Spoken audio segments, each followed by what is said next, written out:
आज हम क्लास 6 के ज्योग्राफी के चौथे चैप्टर जिसका नाम मैप है इसको पढ़ेंगे।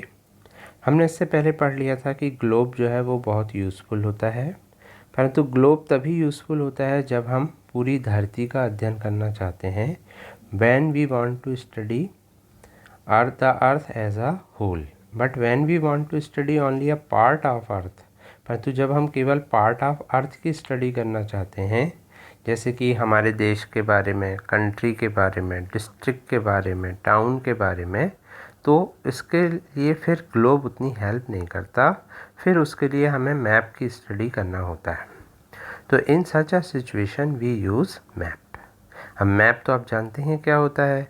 अब मैप, लेकिन मैप को यदि कोई पूछता है कि मैप क्या होता है और आपको कहा जाए लिखने के लिए, तो आप लिखेंगे a map is a representation और अ ड्राइंग ऑफ अर्थ's सरफेस और अ पार्ट ऑफ इट। मतलब या तो वो अर्थ के सरफेस का कोई ड्राइंग होता है या उसके पार्ट का, ठीक है। Drawn on a flat surface, और ये कहाँ पर ड्रॉन होता है? फ्लैट सरफेस पे ड्रॉन होता है, ठीक है। अकॉर्डिंग टू अ स्केल, और ये एक स्केल के आधार पर बनाया जाता है। अब स्केल क्या होता है वो मैं आपको बताऊंगा। एक आपके पास स्केल होता है कंपास में, और एक स्केल का एक और मतलब होता है जब हम मैप बनाते हैं, ठीक है। But it is impossible to flatten round shape completely, परंतु किसी शेप को फ्लैटन करना थोड़ा सा डिफ़िकल्ट होता है।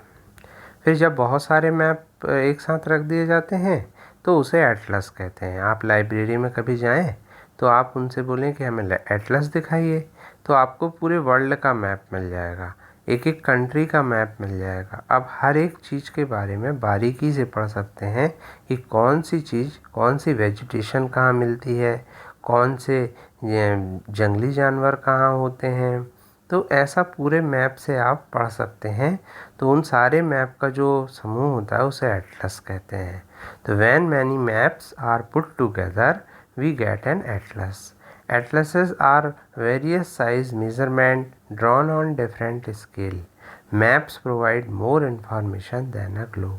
अब यदि आपसे कहा जाए कि मैप और ग्लोब में क्या डिफरेंस है, ठीक है ना, तो ग्लोब में हम पूरे अर्थ की स्टडी करते हैं, मैप में हम किसी पार्ट की स्टडी करते हैं। मैप जो होता है वो फ्लैट होता है, ग्लोब जो होता है वो फ्लैट नहीं होता, फ्लैट सरफेस पे बनाते हैं।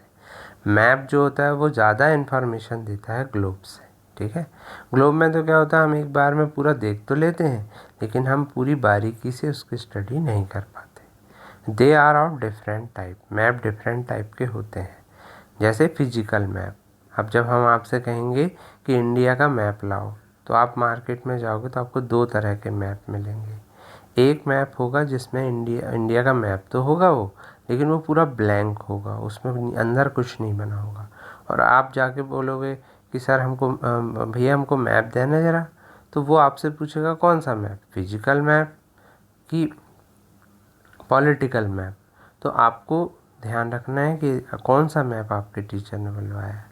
यदि हम आपको कहेंगे कि आप इंडिया की रिवर बताइए कहाँ कहाँ पर है, तो उस समय में आपको फिजिकल मैप की ज़रूरत पड़ेगी।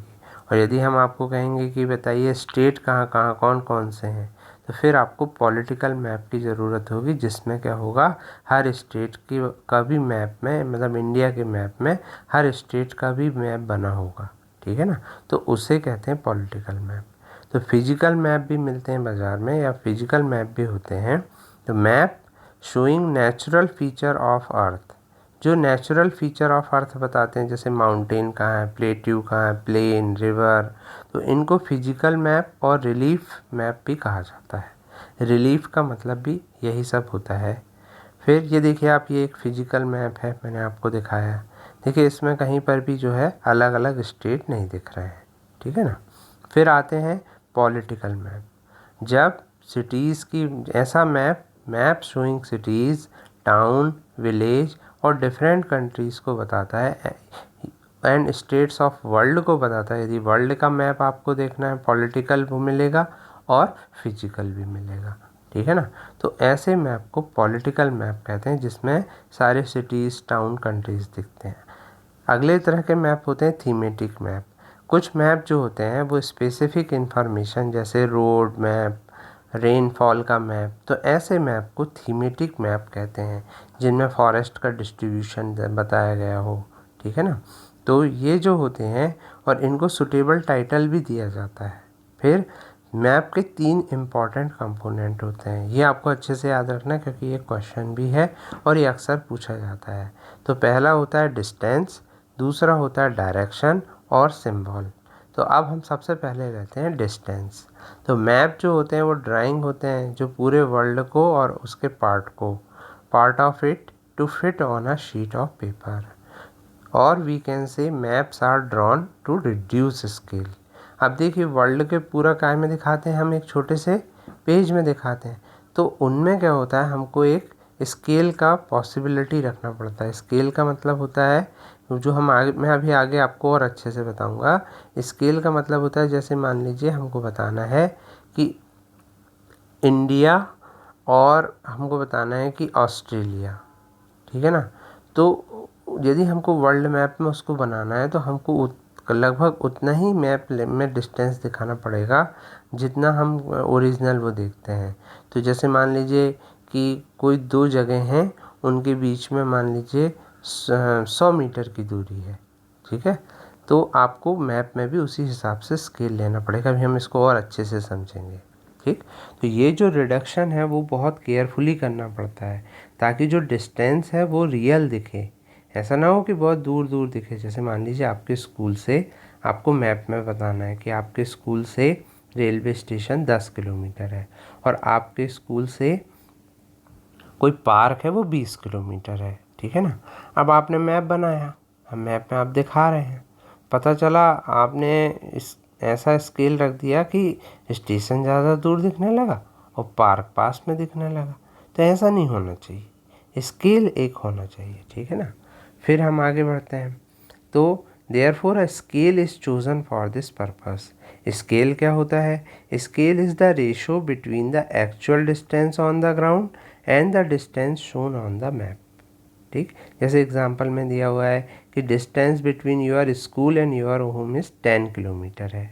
अब if you show this 10 kilometre distance by 2 centimetre, यदि आप बता रहे हो कि भाई हमारे स्कूल के बीच में, आपने मैप में बना दिया, क्या बना दिया, स्कूल का और घर का डिस्टेंस, तो आपका यदि आपने लिया कि भाई 2 सेंटीमीटर हमने मैप में दिखाया कि हमारे स्कूल की और हमारे घर की जो डिस्टेंस है वो कितनी है, हमने कितनी दिखाई मैप में 2 सेंटीमीटर, लेकिन ओरिजिनल वो कितनी है, ग्राउंड पे कितनी है, 10 किलोमीटर। तो क्या मतलब हुआ कि एक यदि सेंटीमीटर हमने बनाया है डिस्टेंस तो 5 किलोमीटर हुआ। तो इस तरह से हमको 2 सेंटीमीटर दिखाना पड़ेगा। तो यहाँ आपका स्केल क्या हुआ, आपका स्केल हुआ 1 सेंटीमीटर बराबर 5 किलोमीटर। ठीक है ना। तो मैं समझता हूँ अब आपको समझ में आ रहा होगा कि स्केल क्या होता है। तो स्केल जो होता है वो बहुत इम्पॉर्टेंट होता है। यदि आप स्केल जानेंगे तो आपको डिस्टेंस का कैलकुलेट करने के लिए दिक्कत नहीं जाएगी। अब मान लीजिए आपने उसी मैप में बता दिया कि कोई जगह बता दी कि ये मेरी स्केल के हिसाब से मान लीजिए 10 सेंटीमीटर में, तो आप सामने वाला अपने आप अनुमान लगा लेगा कि वो कितने मीटर दूर होगा आपके घर से, आपके कितने किलोमीटर दूर होगा आपके स्कूल से। ठीक है ना। तो इस तरह से हमको स्केल देना पड़ता है। फिर लार्ज एरियाज़, कॉन्टिनेंट, कंट्रीज़, जब बड़ा मैप बनाना होता है तो उसके लिए हमको स्मॉल स्केल लेना पड़ता है। ये चीज़ ध्यान रखिएगा क्योंकि भाई हम बड़ी बड़ी डिस्टेंस दिखाएंगे। अब उतनी बड़ी बड़ी डिस्टेंस यदि मैप में बनाएंगे तो कितना बड़ा मैप बन जाएगा। तो इसलिए यदि लार्ज एरियाज़ को शो करना है तो स्मॉल स्केल मैप यूज़ करना पड़ता है, और स्मॉल एरिया को शो करना है तो लार्ज स्केल मैप यूज़ करना होता है। ठीक है। ये आपको ध्यान रखना है। ये क्वेश्चन पूछा जाता है कि लार्ज एरिया के लिए क्या करते हैं, कैसा स्केल मैप बनाते हैं, स्मॉल स्केल मैप बनाते हैं, और स्मॉल एरिया के लिए लार्ज स्केल मैप बनाते हैं। दूसरी चीज़ जो मैप में इम्पॉर्टेंट होती है वो डायरेक्शन होती है। जनरली जितने भी मैप होते हैं, most map contents the arrow mark, तो उनमें ऊपर की तरफ एरो बना होता है और वो नॉर्थ साइड शो करता है। ठीक है ना। इसको नॉर्थ लाइन कहते हैं। ठीक। आप कोई भी मैप देखेंगे, फिर आप उसमें यदि आपको नॉर्थ पता चल जाएगा तो बाकी की जो डायरेक्शन है वो आप निकाल लेंगे। तो 4 मेजर डायरेक्शन होते हैं। कौन कौन से होते हैं आपको पता ही है, नॉर्थ, साउथ, ईस्ट और वेस्ट। ठीक है, इन डायरेक्शंस को क्या कहते हैं, कार्डिनल पॉइंट कहते हैं या कार्डिनल डायरेक्शन कहते हैं। इनके बीच में भी डायरेक्शन होते हैं, जैसे आप ये देखिए, नॉर्थ, नीचे क्या हो गया साउथ, फिर ईस्ट और फिर वेस्ट। इनके अलावा भी क्या होता है, इनके बीच बीच में भी जो होती हैं उनको इंटरमीडिएट डायरेक्शन भी कहते हैं। अब आपको एक मैप स्टडी का काम दे रहे हैं। जैसे ये एक मैप है आपकी बुक में बना हुआ है, बुक से आप और ध्यान से देखिएगा। ये आपको आपकी कॉपी में भी बनाना है। तो क्या लिखा है सबसे पहला इसमें question, direction of community centre. आपको डायरेक्शन ऑफ कम्युनिटी सेंटर और प्लेग्राउंड को विकास के हाउस से बताना है कि विकास के हाउस से यदि हमको जाना है कम्युनिटी सेंटर या प्लेग्राउंड जाना है तो हम कैसे जाएंगे। और डायरेक्शन ऑफ स्कूल आपको बताना है कि यदि मान लो विकास को स्कूल जाना है तो वो कैसे जाएगा। अगली चीज़ होती है एक चीज़ कंपास। आप सभी जानते होंगे कंपास। कंपास जो होता है वो ऐसा होता है, देखिए आप पिक्चर में, इससे भी आप पता लगा सकते हैं। इसमें जो हमेशा जो रेड वाला पॉइंट होता है वो हमेशा नॉर्थ की तरफ होता है। ये मोबाइल में भी होता है, तो आप अपने पेरेंट के मोबाइल में भी देख सकते हैं, उसमें भी कंपास होता है। तो उसमें जो आपको पता चल जाएगा कि आपके घर का जो डायरेक्शन है वो कौन सी दिशा में है। ठीक है ना। तो मैप बनाते समय हमको डायरेक्शन का ध्यान रखना पड़ता है। अगली चीज़ होती है मैप में सिम्बॉल्स। जो सिंबल और जो कलर होते हैं मैप में वो लगभग सब जगह एक से ही यूज़ किए जाते हैं और उनसे बहुत सारी इन्फॉर्मेशन मिलती है। जैसे हमको पोस्ट ऑफिस दिखाना है कि यहाँ पोस्ट ऑफिस है, या हमको पार्क दिखाना है, तो उन सब के लिए सिंबल यूज़ करते हैं। और ये सिंबल जो होते हैं वो आसानी से हम पढ़ सकते हैं या कोई भी व्यक्ति पढ़ सकता है। ठीक है, ट्री का सिंबल होता है, रेलवे लाइन का सिंबल होता है, रोड का सिंबल होता है। ठीक, तो ये सब सर्टेन लेटर से, शेड से, कलर, पिक्चर एंड लाइन से दिखाए जाते हैं। These symbols give a lot of information in a limited space.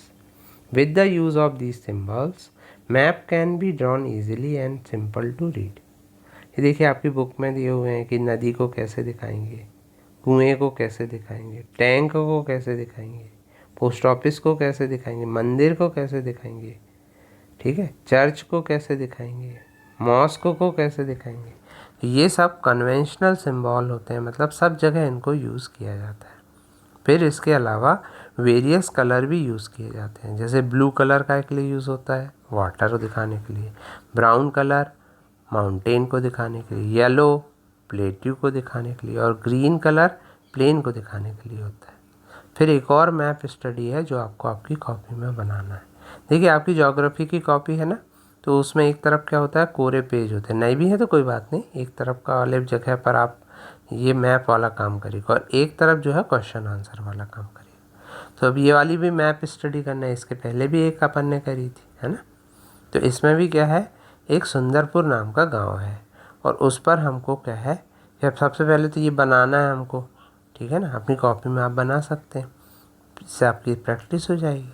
और फिर क्या करना है, इसमें ये क्वेश्चन के आंसर लिखना है कि in which direction is the river flowing. नदी किस डायरेक्शन में बह रही है। अब आप उसमें देखिए, उसमें एरो बना है किस डायरेक्शन में बह रही है, और इसमें देखिए ऊपर जो दिख रहा है वो नॉर्थ दिख रहा है। तो अब आप देख के ही बता सकते हो कि कौन से डायरेक्शन में बह रही नदी, दिख रही है ना। फिर उसके बाद है कौन कौन से रोड पास होते हैं विलेज डुमरी के बाजू से। फिर किस टाइप की रेलवे लाइन है, ठीक है, किस टाइप की, मतलब 2 तरह की रेलवे लाइन होती है, बड़ी और छोटी। तो अब आप पता करिए बड़ी रेलवे लाइन का सिंबल क्या दिया हुआ, छोटी का कैसे दिया हुआ, और हम कैसे पता करेंगे। फिर विच साइड पे रेलवे ब्रिज है और पुलिस स्टेशन है, ठीक है। तो ये सारे क्वेश्चन के आंसर आपको लिखना है उसमें। तो मैं समझूंगा कि आप कर लेंगे। अब 2 चीज़ें और पढ़नी है। एक है स्केच। स्केच तो आप जानते ही हैं, sketch is a drawing mainly based on memory and spot observation, not on scale.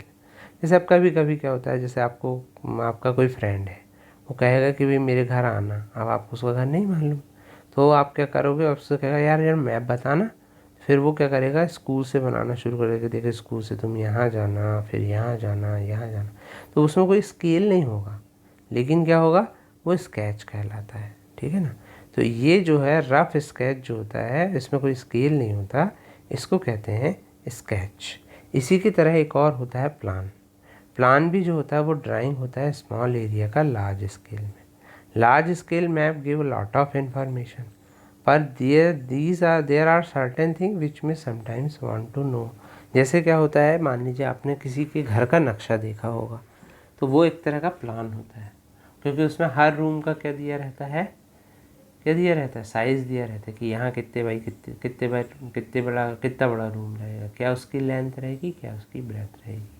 तो इस तरह से क्या है, इस चैप्टर में हमने मैप के बारे में पढ़ा, और मैं समझता हूँ कि आपको ये चैप्टर बहुत अच्छा लगा होगा, और इसके क्वेश्चन आंसर मैं अलग से आपको भेज दूँगा। Thank you very much.